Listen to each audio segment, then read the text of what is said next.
What should we do about a baby gift for my brother-in-law and his wife? We didn't get one from them when it was our turn, right? When I asked my husband Peter, he seemed to ponder a bit. Well, that was 4 years ago. I can't really remember, but I don't think we got anything either. So, we don't have to give them anything, right? Exactly. It did strike me as unusual for them. I'm Emmy. My husband and I got married 6 years ago, and we have a 4-year-old daughter. My brother-in-law and his wife got married around the same time as us, but they struggled to have children. Finally, they had their first child recently, which is why I was discussing with my husband whether or not to give them a baby gift. My brother-in-law is in sales, has a loud voice, and is quite assertive. He's well liked by his clients and apparently is very good at his job. He's the complete opposite of my quiet, office-working husband. Whether it's because of his job or just his personality, my brother-in-law occasionally shows up at our house unannounced, once or twice a month. However, he always brings a small gift and never fails to send us presents for Thanksgiving and Christmas. We've received various things from them over time. We didn't get a baby gift when our daughter was born, but maybe we should give them one this time? When I mumbled that, Peter responded, "The gifts are compensation for showing up without notice, and we also give them stuff for Thanksgiving and Christmas, so it's fine." My husband doesn't like his routine disrupted, so he's not thrilled when my brother-in-law suddenly comes to visit. You have a point. And so we decided not to give my brother-in-law a baby gift, and instead opted to simply call and say, "Congratulations." But that very night, my brother-in-law showed up at our place again. He said he had some free time because his wife Florence had given birth the day before yesterday and was still in the hospital. We scrambled to prepare snacks and a meal for my brother-in-law, and both Peter and I were a bit out of sorts. Only our daughter was thrilled, delighted by the sweets he brought and the loving attention from her kind uncle. It's not that Peter and I dislike my brother-in-law. We just don't like our routine being disrupted. Feeling jovial with a drink in him, he said, "Hey, we're supposed to get a baby gift too, right? We gave you guys one." "Huh?" Peter and I blurted out in surprise, exchanging a glance. Unaware of our reaction, he continued, "You know what would be good? A baby carrier. One that works for both boys and girls, starting from newborns. Florence says she wants an American one, but the ones popular with overseas celebrities look cooler, don't you think?" He showed us his phone as he spoke. I've raised a child, so I'm familiar with a variety of baby items. Overseas products look chic and are visually impressive, but the safety standards can be a bit different, and these carriers can be hard to use for petite women. My brother-in-law is a big guy who played rugby in college, but my sister-in-law is petite and slender. Brother-in-law, overseas brands might not be suitable for your petite wife. Instead of getting a unisex one, you might want to consider buying separate carriers. I couldn't help but offer some advice, and his face showed a bit of surprise. "Really? Had no idea.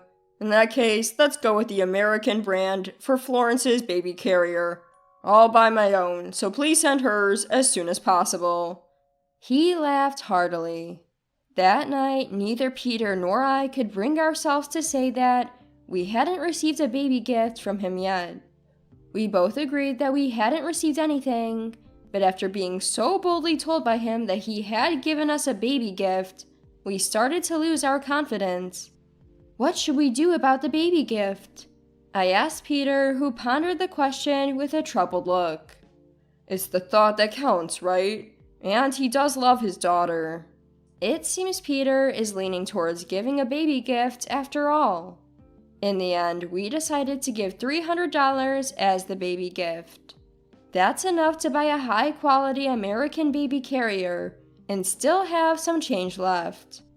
As someone experienced in parenting, I believe it's crucial to try on items related to a child's safety, like a baby carrier, so you can choose one that really fits. But Peter insisted. We should make it clear we haven't received anything. He seems quite firm on this point, and since it bothers me too, I'm glad he'll speak up.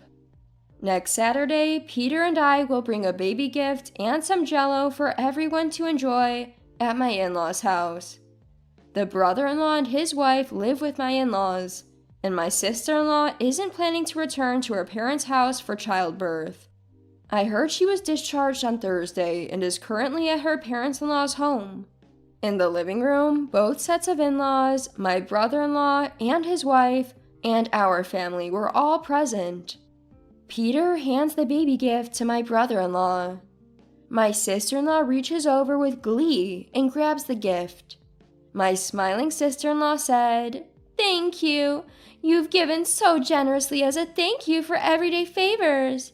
The going rate for siblings celebrating is around $2,000, isn't it?" I was stunned, thinking how audacious she is. Both her attitude and words in taking the gift are just unbelievable. Peter, my in-laws, and even my brother-in-law were all taken aback. "Florence, that's rude," my brother-in-law softly reprimanded, but she didn't seem to care. "Well, I know you give a lot of gifts every time you visit Peter's house. We have to get something in return, otherwise it won't even out." Both Peter and the in-laws looked shocked, and my brother-in-law had a frown on his face. Is this how she really thinks? Peter and I exchanged glances. Come to think of it, it's mostly just my brother-in-law who visits us often. I then remembered we didn't interact much with my sister-in-law. But it's also inconvenient for us when my brother-in-law drops by unexpectedly. We never asked for gifts in the first place. I couldn't hold back my anger anymore. Before Peter could say anything, I blurted out, sister-in-law, just to clarify, we didn't receive a baby gift from you." I wondered if it would have been better if Peter had said it, but it was already out there. My brother-in-law looked shocked and turned to look at his wife. "Wait, I did give it to you, right, Florence?" My sister-in-law quickly looked away. Her behavior was clearly off. She quickly put on a smile and said, "Oh, I did give it. Maybe you forgot since it was a long time ago." I stated clearly again, "No, we didn't receive it." Peter immediately added, "I remember too. We definitely didn't get it." Father-in-law and mother-in-law looked puzzled, comparing us to my brother-in-law and his wife. After pondering for a bit, my brother-in-law said, "No way," and rushed upstairs. He returned shortly with several notebooks in hand. I always thought he was the sporty type who didn't care about details, but it turns out he's unexpectedly meticulous. Brother-in-law had recorded who he gave what and when, all in his notebooks. Brother-in-law, that's impressive. Caught off guard by my compliment, brother-in-law chuckled and said, "It's sales 101, haha. Look, right here." Brother-in-law presented the notebook to everyone. The entry was from 4 years ago, a few days after my daughter's birthday. Sure enough, it said, "Splurge $1,000 for Peter's daughter's baby gift. Asked Florence to handle it because I'm on a business trip." $1,000? Both Peter and I were shocked at the amount. No wonder brother-in-law was asking about the baby gift. "I thought it would be better to give it sooner rather than later, so I entrusted Florence since I couldn't deliver it myself." All I shifted to my sister-in-law. "See here, the next line says we received a baked goods set from a local bakery in return." Both Peter and I exchanged puzzled looks. But we haven't received any baby gift, let alone given any baked goods, I said, clearly perplexed. Brother-in-law nodded. Brother-in-law shot a glare at his wife sitting next to him. "Florence, what's going on here?" "Florence, please explain." Mother-in-law also pressed my sister-in-law. Snapping her head up, she exclaimed, "Giving $1,000 for a baby gift is just too much. I barely have any money to spend." I couldn't help but interject. "Didn't you just ask for double the amount, $2,000 a moment ago?" "Seriously, Florence, all your part-time job money goes to your personal spending," brother-in-law retorted, but my sister-in-law wasn't backing down. "That's enough. If you stop giving gifts and souvenirs to everyone else, we'd have more money." She started to tear up. Turns out my brother-in-law giving gifts not just to clients, but also to family and friends had not been amusing to her. "Look, Florence, I don't spend that much. I keep records of who I gave what and how much it cost. I even get allowances from work for these expenses. I make sure not to go beyond my personal spending." He reasoned, but she remained stubborn.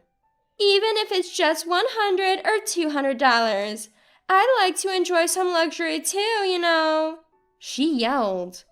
"But you guys hardly contribute to household expenses. Your mom told me. Just $200 between the two of you? You can't be that broke. Florence, you should be making a decent amount," father-in-law pointed out. "But my part-time job is just for a few hours, so it's a small amount," she tried to justify. "Really, Florence? I see you leaving for your part-time job every day, from early morning to late night. That's why I've been doing all the cleaning, laundry, and meal preparations. What do you mean by a few hours?" Mother-in-law gave her a stern look. "Oops." Her face red, but it was too late. "Well, that is..." She stumbled over her words. "Living with all of you is suffocating. I want to have more fun and live lavishly." I'm so stunned by her selfishness, I can't even speak. "Is it true, Florence? You managed all the money beyond my spending allowance? Are you really giving only $200 to my parents? Didn't I ask you to contribute $2,000 from my salary?" "We're already doing them a favor by living here. Your dad is still working. They don't need that much." "So you don't do any housework, you waste your part-time earnings and your husband's salary, and now you're stealing gifts too? Aren't you ashamed?" "I can't help it. I want to be the center of attention." She continues to throw a fit and shows no sign of apologizing. Brother-in-law let out a big sigh and asked, "So, you're hooked on some guy you met at a club?" Everyone looks at him, stunned by his revelation. My sister-in-law retorted, "It's not a club, it was just a little party." I was shocked and blurted out, "Sister-in-law, you've been cheating too? Did you know about this brother-in-law?" "I had my suspicions and looked into it. Turns out she was really cheating." I was impressed by brother-in-law's quick thinking. No wonder he's a top salesman. It turns out brother-in-law had seen someone who looked like his wife hanging out with a younger man while he was out on business, but he chose to brush it off, thinking it was probably someone else. But it seemed like she probably wouldn't have cared if it were someone else. "Let's get a divorce. I'll calculate all the money you've squandered partying and on your affair, and you'll pay it back. Also, we're doing a DNA test for the kids." Brother-in-law looked at his wife sternly as he said this. "Please, no DNA tests!" My sister-in-law screamed, making us wonder if the child might actually be from her affair. Mother-in-law frowned and said, "I'm disappointed in you, Florence. You're just awful." Father-in-law also made his anger clear, saying, "What a selfish daughter-in-law you are. Don't ever think you're a part of this family again." My sister-in-law clung to Peter and me, saying, "You guys will be on my side, right?" I responded, "No chance. Aren't you the one who stole our baby gifts? Why should we help you? Take responsibility for your own actions." Is that so?" My sister-in-law sank to her knees, but it was too late. That's how, from the stolen baby gifts to her affair, it came to light, leading to brother-in-law filing for divorce. DNA results confirmed the child was indeed from her affair. Brother-in-law sought legal advice and began the divorce proceedings. Sister-in-law moved back to her parents' home with the child, and her parents covered both her wasted expenses and the settlement. Once she recovers her health post-delivery, she plans to start paying back her parents. And then, about 2 weeks later, brother-in-law suddenly showed up at our house again. He came to return the baby gifts he had reclaimed from my sister-in-law. We gratefully accepted them and took the opportunity to bring up something that had been bothering us for a long time. Brother-in-law, thank you for the baby gifts. We also appreciate the regular gifts for our daughter and how you always treat her so well. But if I may, your sudden visits are a bit inconvenient for us. We have our own schedules too. Could you please call ahead next time? Brother-in-law looked puzzled for a moment, but then scratched his head and laughed, saying, "Ah, I see. Sorry about that. I'll be more considerate from now on." After that, he started contacting us before visiting, which not only made our daughter happy, but also allowed Peter and me to enjoy a stress-free relationship with brother-in-law.